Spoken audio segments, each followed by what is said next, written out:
Hey everyone, welcome back. In this video, I'm going to walk you through what happens when your Linux root disk becomes completely full. Most teams only realize this is happening when the entire application stack goes offline. Because when your disk is at 100% usage, nothing can write temporary files.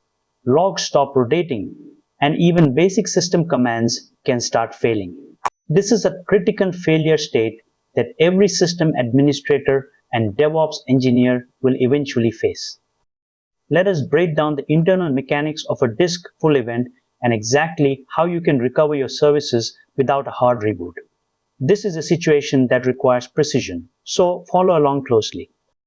We are going to cover 5 critical areas.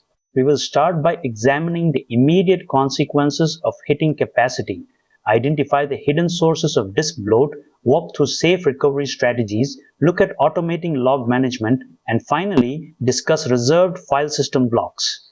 Watch the full video without skipping any content to understand it better. Before we get into the topic, a small request to you. I have already uploaded many technical videos on different technologies and tools. We share more knowledgeable content every day, so if you are interested in learning and want to improve your skills, make sure you have subscribed to our channel and joined our WhatsApp community. The join link is available in the description or scan the QR code shown on the screen. Let us get started. So what happens when the root disk is actually full?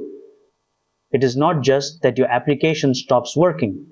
It is a total system freeze for anything requiring disk I/O.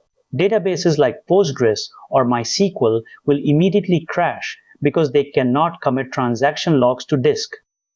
System services like syslog or journaled stop recording events, meaning you lose the very logs you need to debug the problem. It is a classic chicken and egg scenario. And as I mentioned, even SSH access can fail because the system needs to write to temporary locations during the authentication process. Now, why doesn't your server just die the second a user hits 100% usage? Linux file systems like ext4 have a safety mechanism called reserved blocks. By default, 5% of your total disk space is set aside for the root user and essential system processes. This is why you might see 105% usage in some older tools, or why root can still log in even when a normal user process has filled the drive. It is a vital safety net. You can actually check this configuration using the tune2fs utility, which we will look at in a moment. To diagnose the issue, first use the disk-free command with the human readable flag to confirm which partition is full. If you see the root partition at 100%, use the disk usage command on the root directory.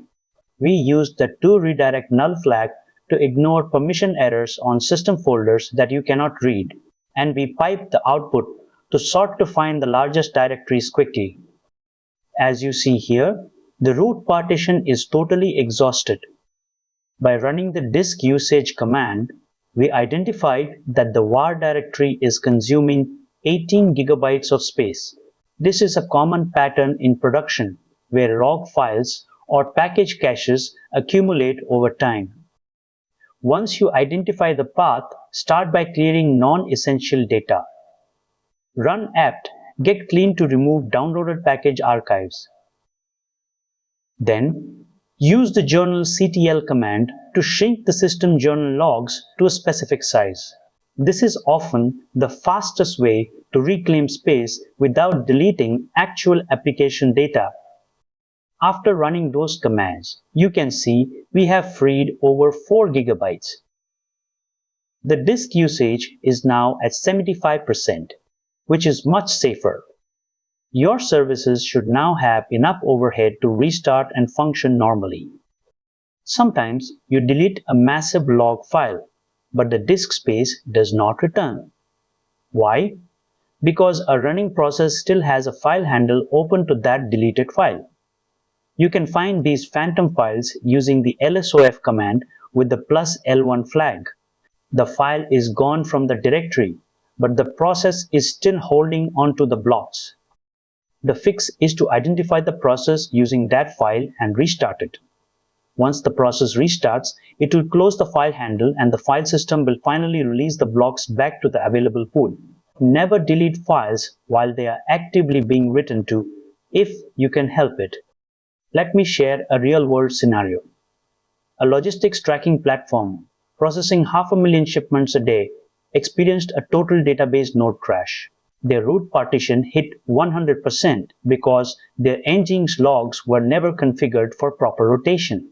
By the time the engineer logged in, the system was so unresponsive they had to use a rescue kernel. The lesson here is that log rotation is not just an optimization, it is a critical production requirement. There are 3 common mistakes that lead to this. First, failing to configure log rotate for your custom application logs. Second, treating that 5% reserved space as a buffer you can use for actual production data. Third, deleting files without checking if processors still hold handles to them, which leads to the disk space not being freed. Avoiding these will save you hours of debugging time. To prevent this, you need a strategy. Always use log rotate for your application outputs. Set up alerts in your monitoring stack at 80% usage so you have time to react before the crash. And finally, architect your server so that logs and databases live on a separate partition from the root OS. If the data partition fills up, your operating system remains functional. Use these criteria to decide if this tool is right for your situation. To summarize, a full root partition stops all system I/O. Use the disk usage command to identify directory bloat. Remember that deleted files stay on the disk if a process has an open handle. Always isolate your logs and data on a separate partition.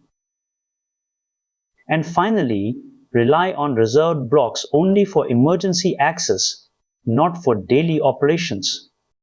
I believe this video will definitely be a useful video. If you liked the video, please do like and hype the video. Also share it with your friends and groups. It may be useful to somebody else. If you have any doubts or any requests, please let me know in the comments. Make sure you have subscribed to stay updated for our regular videos. Join our WhatsApp community using the link in the description because we share more knowledgeable content every day. Thank you for watching. See you soon in the next video.